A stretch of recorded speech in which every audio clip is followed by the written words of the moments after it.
it was end of September, and I went back to the used tool store because I watched his weekly video and saw that he had yet another Kennedy bottom box. And I thought, well, you know what, I've got plenty of top boxes here I could use a bottom for. So I decided, well, you know, I'm going to go check that out, and maybe I'll buy that other bottom box. Well, I'm going to stop the suspense right there. I didn't buy another Kennedy bottom box because he had $150 on it, and it was nowhere near as clean as the one I had just bought from him for about the same price. And it wasn't as nice a box, and somebody had stuck some labels on the front of it and everything. And I just thought, you know what, yeah, I just scored that really nice top, middle, bottom, and side setup. So I'm just going to revel in the, I'm going to bask in the glow of that for a while. And I did give him, you know, an offer $120 for it, and he passed on it because he had just put it out and figured he was going to get his $150 for it. So I said, you know what, let somebody else get a deal if they really want that box that bad. I don't even think it was as big a box as the other one. But anyway, so I did check out a couple other things. One of the other things I spotted in the video was this item here, which he had no idea what this was when he put it out, but he put $9 on it. And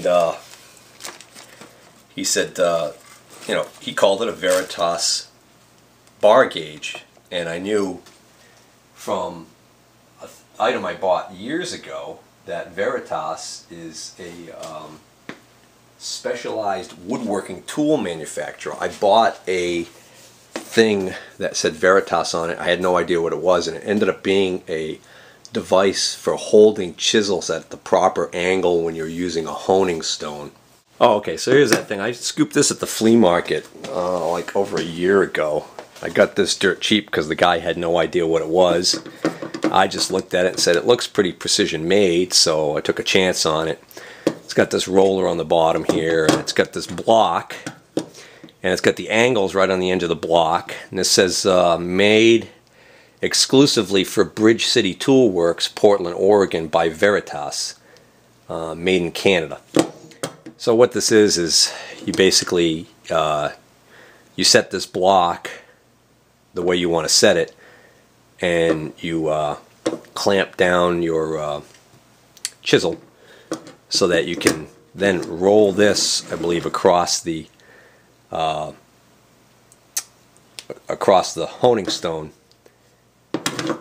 and be honing at the perfect angle. So pretty specialized little tool. It's actually pretty expensive. I forgot what this thing goes for. But that's why I knew what Veritas made was expensive little tools. So he showed this for $9, so I said, you know what, I'm going to be first in the door so that I could scoop this, because I had already looked up online and found out what it is. Basically what it is it's a little deal here for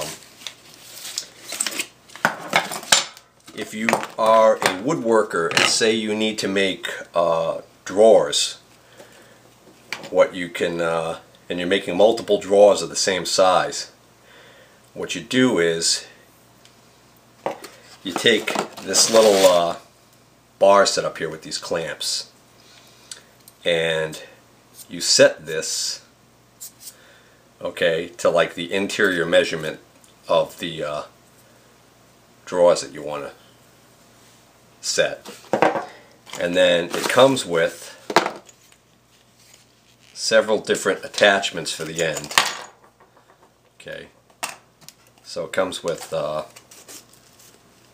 there should be 6 pieces in here.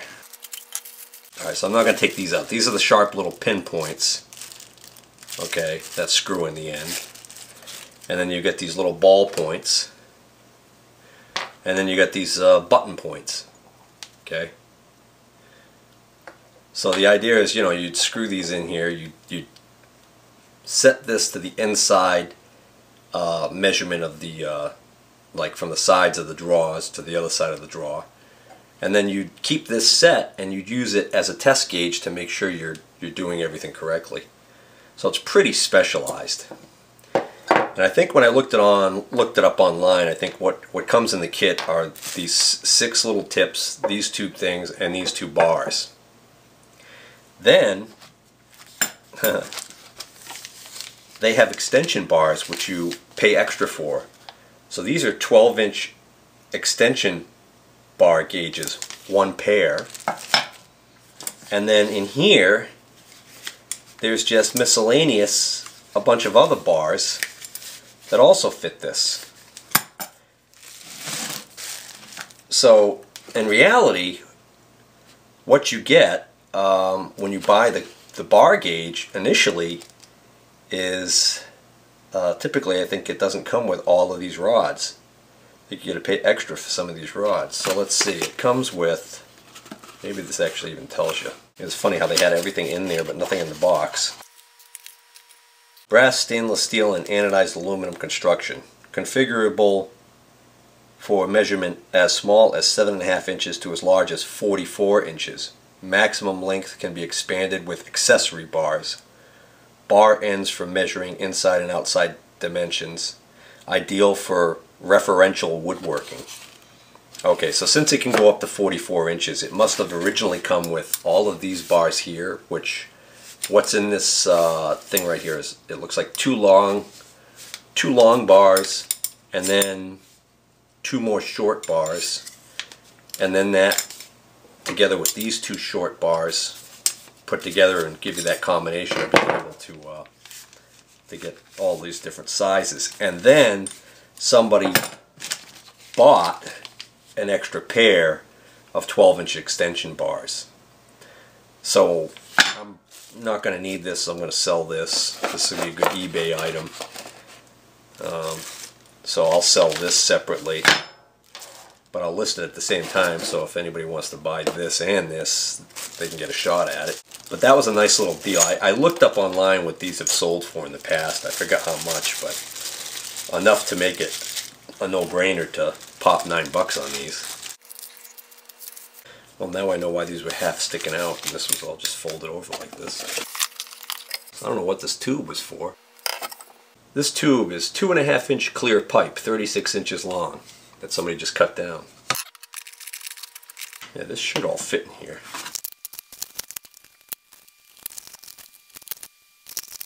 Well, there we go. That's how that's all supposed to be. And then the only other stuff I bought there was a couple other items I spotted that I scooped right when I came in. Just dump this out.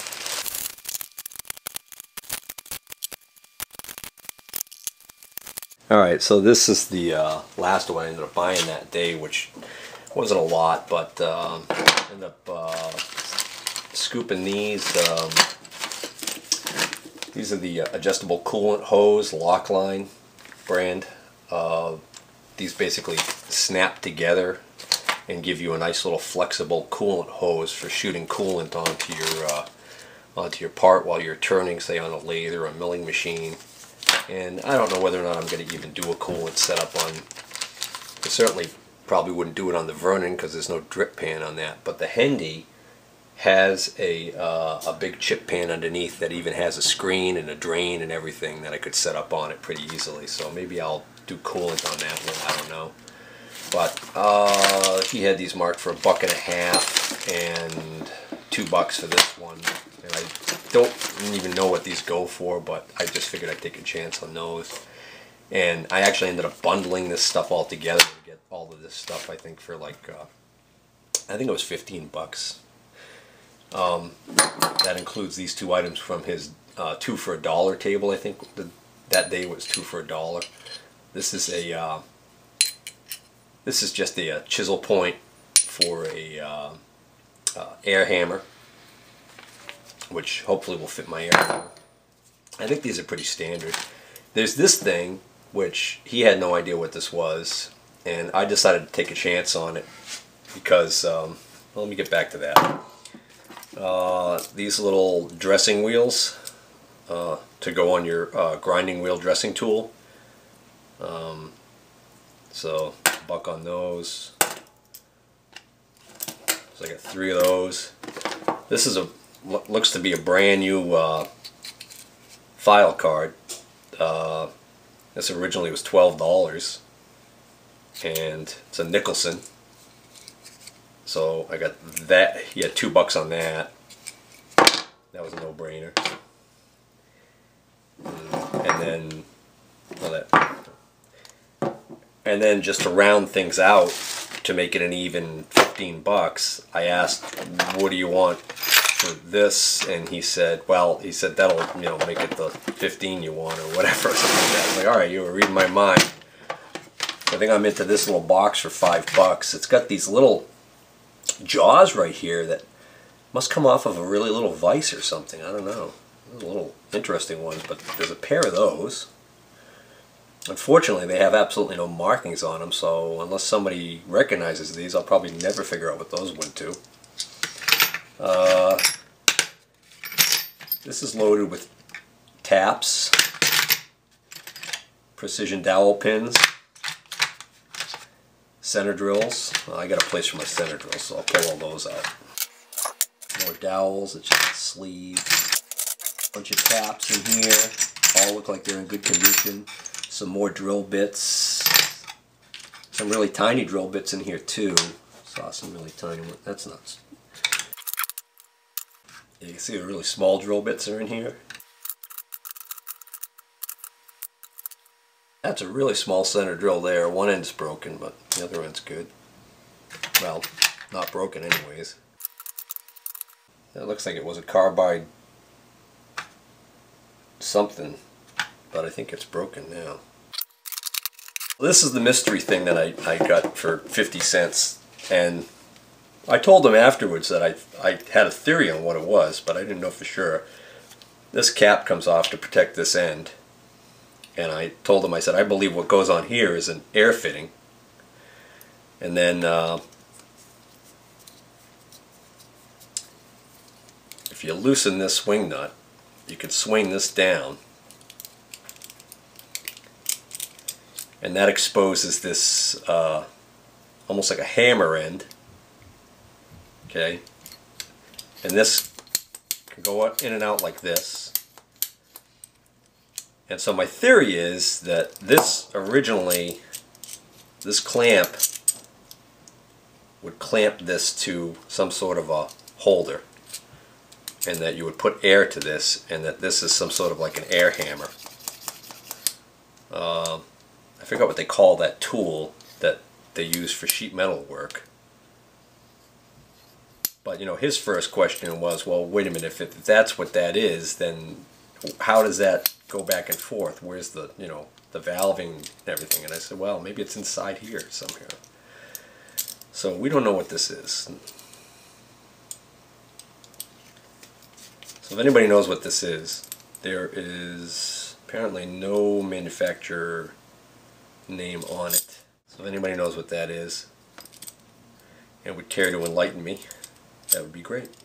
There's a tighter shot of that thing. So we got the, you know, air fitting end on this end, or what I believe is air. That's what it looks like on the end there. This doesn't really look like it's been bashing anything during its lifetime though, so that's kind of shoots my theory out the window, maybe. I don't know. And then it just, the way it's made, it almost lends itself perfectly for this thing to come down, and the point of this thumb screw goes right in that little indentation in the end there, and allows you to lock this thing like this.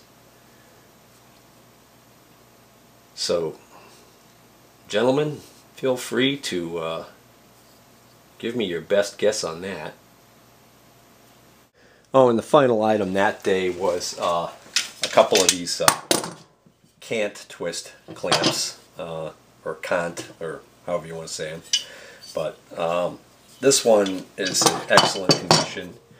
This is a 6-inch. Okay, these are for welding, in case those of you who don't know. And then this is the same size, but it's got a little bit of corrosion on it, so it's a little bit harder to turn, but you can clean that up easy enough. And these I paid his full asking price. He had $7 on this one and $7 on this one. And the reason why I paid the full price on these was because he actually had 6 of them there, but I didn't feel like dumping that much money on clamps that day. And these are the largest and the best of the 6. And he doesn't flex on. I tried to buy all 6 for one price and get a really good deal on them, $5 a piece. But he wouldn't budge because he said that he goes through these things like crazy. He says he doesn't know what the welders are doing. He says they must eat these things. Because he says he just can't keep them in stock when they come in. And because that was the first day of the week that he was open, that's why they were out there. And sure enough, a week later I went back and they were gone. All the other ones were gone. So I'm glad I got these. These are the only Cant twist clamps that I own. I've got a ton of C clamps, but you know, these are nice to have for when you're welding. Well, I hit the tool store yet again. A week after I passed on the rollaway toolbox, he posted his video, and lo and behold, the rollaway was still there. So he didn't get the 150 he wanted for it, obviously. So I figured I could probably go and make the 120 offer again on that if I wanted to. But then what caught my eye was he got another 11-draw Kennedy toolbox. And I know what you're thinking, but nope, I didn't buy it. Not that I didn't try.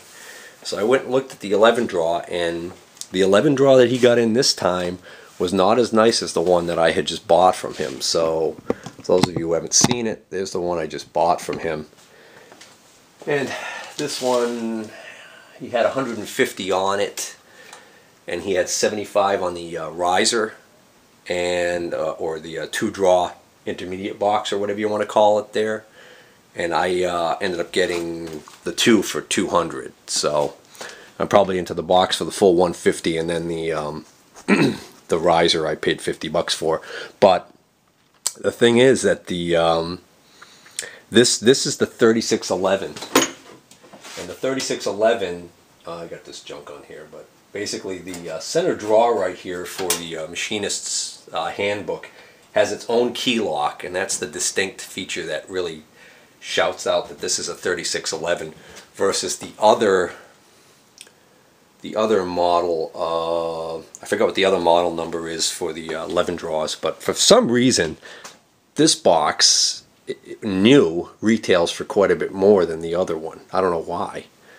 So I did buy a couple of little items, and yeah, no, I got a few more things than that to show you, but I'll just start with this stuff here.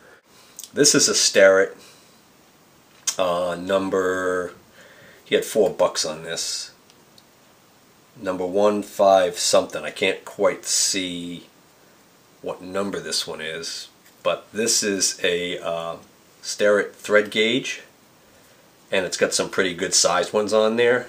So I don't have one that goes up to these big sizes like this. So I decided to scoop this for $4. And this is just a feeler gauge set. Nothing fancy about it. But it's a Blue Point, which is, you know, a good brand. And my feeler gauge set's pretty cheap, and he only had $1.50 on this. And then in the 11 draw, there was a few tidbits in there, nothing great, but I spotted this Nicholson file that looked like it was in really good shape, except for it's got a break at the end here. So I got this for $1. And to be perfectly honest, I didn't spot this break at the end here, and if I did, I probably would have passed on that. But the deal of the day that I got there, oh wait, here's one other melancholy item. This is a lamp that bolts on.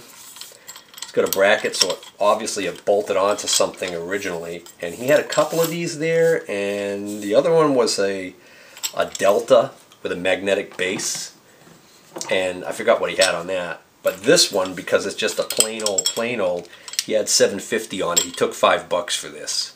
This will be a good one for the drill press, I think, you know, or something like that. So I thought that was worth $5. And it's got a regular standard base, so I could even maybe find an LED bulb that would fit in there if I wanted to change this over to LED.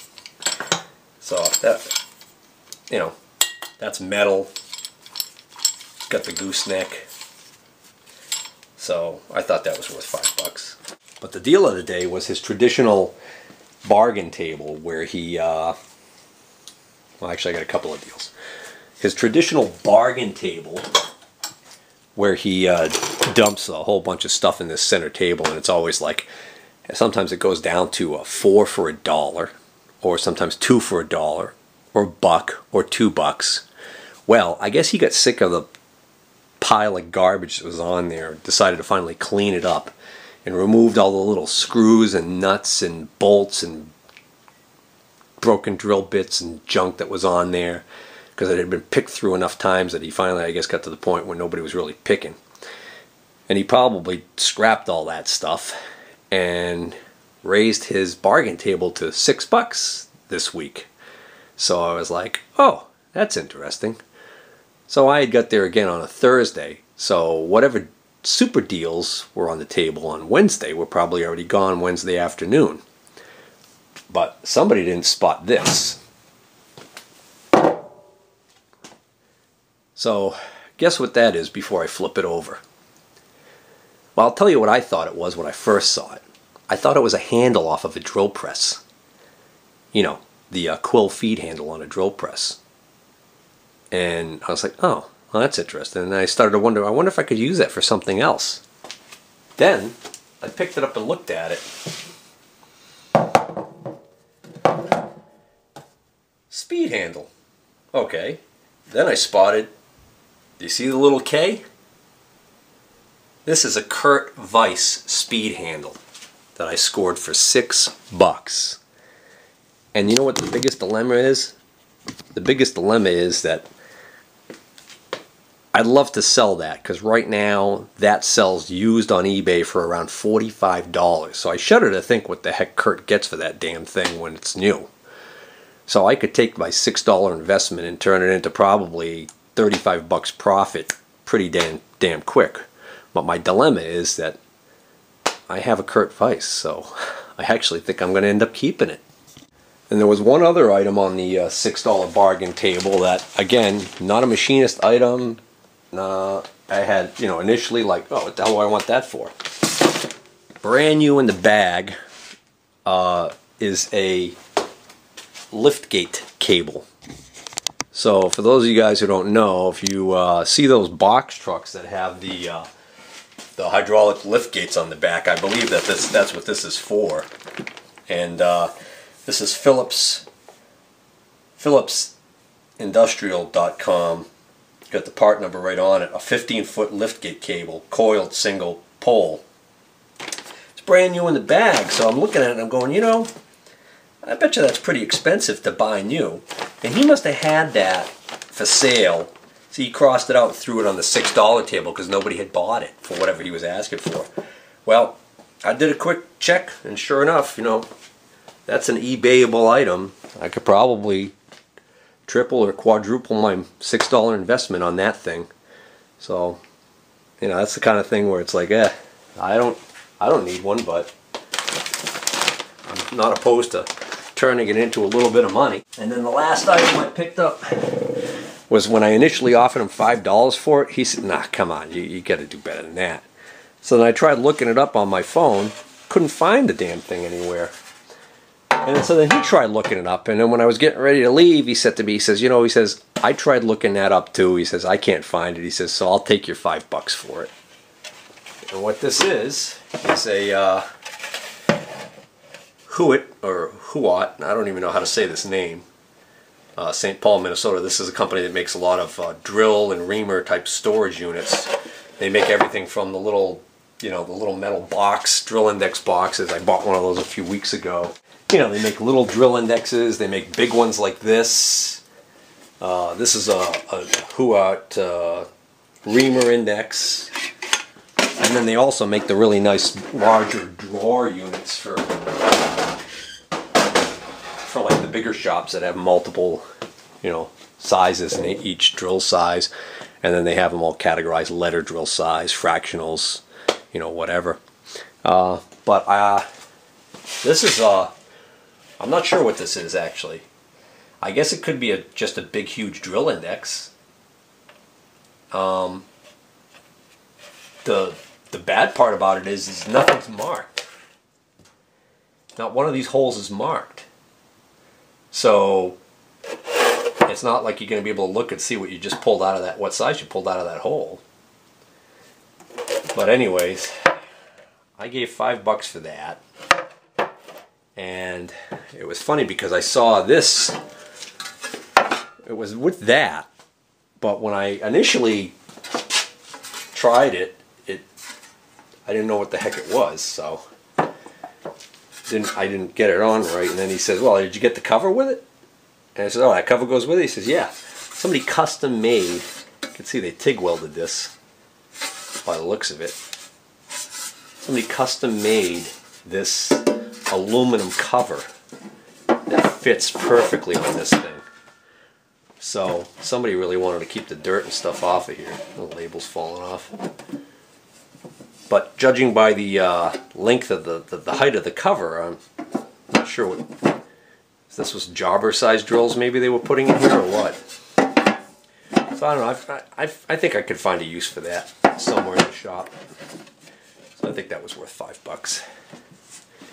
And that was it for the pickings that day. Passed on the 11 draw toolbox for $150 and went on my merry way. Well, let's take a look at my meager pickings at the fall October 3rd QVEA flea market in the rain. I walked around. First thing I ended up buying was I went to one guy's spot and he had a few things. I got, just to kind of put together a little deal, I got this little Lonely V-block and this straight shank extra long drill bit, and actually I think a cotter pin of all things. I think I got that for $5. Cotter pin was a huge cotter pin, and I just thought it'd be good to have one that size. I don't even know why I picked it up. I just thought it was kind of weird. I don't even know what I did with it. Anyways, so there was that. And then later on in the day I went back to that guy, and of all the large drill bits he had here, these are the only ones he had that were Morse taper, and they're extra rusty. So I gave, I wanted to only give $1 a piece on these, which was being generous I think, but he insisted that he wanted 8, and finally he settled for 6. So for $6 I got these 5 drill bits, which once they're cleaned up I might be able to do something with them. I don't know. Nothing really great there. Then he had a ton of these carbide, well, these aren't carbide, scratch that. He had a ton of these burrs, and I've never seen this style before that actually thread onto a shank. He had a lot of these brand new. You can tell these hadn't been used. These still feel really nice and sharp. So I got this one here, which is on a shank, so that I can have a shank. And then I got 1, 2, 3, 4, 5, 6. I got 8 more new ones. They're dirty, but they're new, that I can thread onto that shank. And then this one apparently is not. I don't think that's a. I don't know if that unscrews from that or not yet. But 10 of these. I only wanted to give like 25 cents a piece for these, and he wanted more, so I think he wanted $5, so that would be like 50 cents a piece. And then what I ended up doing was it was a hammer, and this hammer, he had this hammer there I had looked at earlier in the day and had offered a couple bucks for, and he passed on it, so I ended up finally getting him to take $5 for these burrs and this hammer. I haven't seen what the maker of this hammer is yet, but this is got these rubber caps on the end here, so that almost looks like a tire hammer or something. I don't know. Rings a bell, but got that. And then at another vendor, the first good thing I bought, good deal I got at the show, because I picked up a steel trimmer for $30. And then the same guy had this box here with all of these plastic serrated blades and the actual blade thing here. This is the little guard that goes on when you take the string trimmer off, and this goes on. And what that does for you is that allows you to, instead of using the string trimmer, you can use these little nylon blades. Some of these are used. There's a fuel filter in here, brand new, that doesn't fit the trimmer, but it was in the box. So he said, well, how about all that for $5? And then when I was debating whether or not I wanted to pay $5 for that, I said, well, what do you want for this hammer, which has got a broken cap on one side, but the other side's good? And there was an old timer there who was talking about that he actually retired from the company that made these hammers down in Connecticut. I forgot who it was, but I think he said that they might have had a contract making hammers for Nicholson. I don't know. But this is actually a pretty nice hammer. You can't really see it, but this is these parts right here are brass. And he was saying that, I was asking if these caps could be unscrewed to be replaced, and he was saying that they're pushed in. Interestingly enough, when I turn this, looks like that gap is opening up a little bit. I don't know. But anyways, so when I asked about how much for this hammer, he says, tell you what, he says, about with the hammer $5. So I popped $5 on that. So there's that cotter pin. It's a monster cotter pin. So that was the drill bit and the V-block in this cotter pin. That was the first $5 I spent that day. Well, other than the $5 entry fee to get in. And then the guy with the string trimmer, I had offered him $1 for this box of gasket material. There's quite a bit left there. So this is Napa gasket material. It says JV102 Victolex sheet. He passed on that, but then when I went back later in the day before I left, it was still sitting there. So what happened was, he said he had another box of this stuff, so he said he was going to try and dig it out. And when I went back to see if he had that, because he said that was cork material, I said, oh, well, you know, I'd be interested in that too. He didn't find it, so I said, well, you want to take the $1 for that? And he said, yeah, sure. So I got that for $1. And then he had this light that I looked at, but I didn't ask for a price. And then when I looked at it more closely, I realized it was a really nice light. So, I don't even, this is so big. This has got a huge gooseneck on it, okay? So, what this is this is a 12-volt halogen light, okay? And this is actually a very good light. This is made by the Sunex Corporation of Natick, Mass. 12-volt, 1.7 amps. So this is going to be one of those halogens that gets really hot. But this is a magnetic base.